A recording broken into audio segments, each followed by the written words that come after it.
حدیث میں آتا ہے کہ للصائم فرحتان، روزہ دار کے لیے دو خوشیاں ہوتی ہیں. ایک خوشی جو اس کو روزہ افطار کرنے کے وقت حاصل ہوتی ہے، اور ایک خوشی جو اسے اپنے رب کی ملاقات کے وقت حاصل ہوگی. تو گویا افطار ایک بہترین خوشی کا وقت ہے. کیوں؟ وہ خوشی اس لیے ہوتی ہے کہ سارا دن ہم ایک عبادت کی کیفیت میں ہوتے ہیں، کھانے پینے سے پرہیز کرتے ہیں، ہماری روح پروان چڑھتی ہے، اور جب ایک لمبے وقفے کے بعد کھانے کو کچھ ملتا ہے تو اس کھانے کی ہم قدر کرتے ہیں، اور وہ کھانا ہماری صرف جسم نہیں بلکہ روح کی خوشی کا سبب بھی بنتا ہے.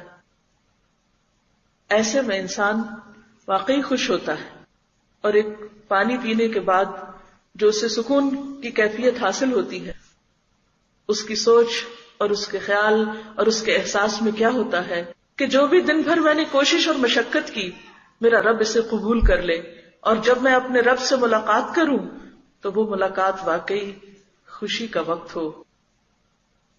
اب دیکھیے کہ افطار اور رب کی ملاقات کو ساتھ ساتھ بیان کیا گیا ہے. اللہ کی ملاقات کا وقت بندہ مومن کے لیے انتہائی خوشی کا وقت ہوگا، لیکن یہ خوشی کس کو نصیب ہوگی؟ اسی کو جو ساری زندگی روزہ رکھنا جانے.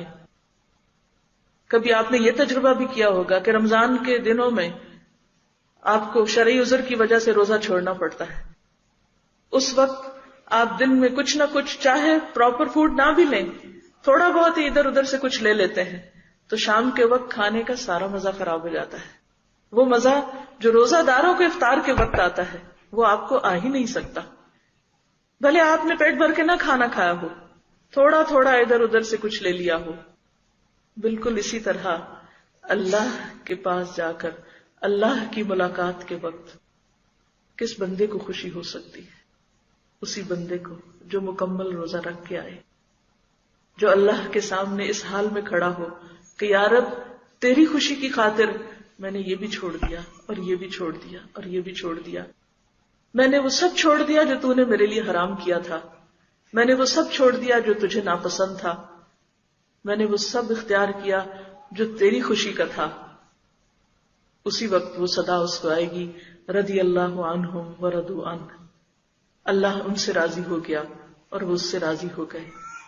کیا یہ خوشی اس کو نصیب ہو سکتی ہے کہ جو اللہ سے ملے اور اللہ اس سے ناراض ہو، اللہ اس پر غضبناک ہو، جو اللہ کے حق مار کر دنیا سے جائے، جو بندوں کے حق مار کر دنیا سے جائے، جو بندوں کو ذلیل کر کے دنیا سے جائے، جو بندوں کو ستا کر دنیا سے جائے؟